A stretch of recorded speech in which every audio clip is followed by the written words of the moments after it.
গিন্নি কই গেলে? এই দেখো কারা এসছে। উমা, কারা এসছে গো? কেমন আছো তোমরা?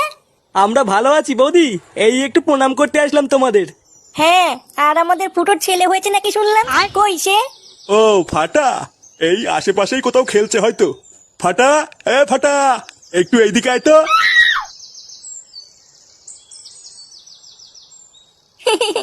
কি হয়েছে দাদু? আমাকে ডাকতো কেন? ওই দেখ কারা এসেছে। বাহ, কত সুন্দর দেখতে হয়েছে আমাদের ফুটোর ছেলেটা। আর নামটাও খুব সুন্দর হয়েছে, বলো ফাটা। হ্যাঁ, তা যা বলেছো। আরে চোদন, পাশের বাড়ির কচি বৌদিটা না? লেওরা, আজকে সূর্যটা কোন দিকে উঠেছে? হ্যাঁ, বাড়া কিছুই তো বুঝতে পারছি না। কিন্তু চোদনা ফাটা এখানে কি করছে? বলো তো ফাটা, আমি কে? থানতির তেলে, থানতির তেলে। এ কি গো নান্টুদা, এ তোমার নাতির কি মুখের ভাষা? চোরের বাচ্চা, এইসব কি বলতিস তুই? ক্ষমা চা লাউড়া। বোতা তোদা, বেঁচে কালকল করলে তোদা দেবো না। হ্যাঁ,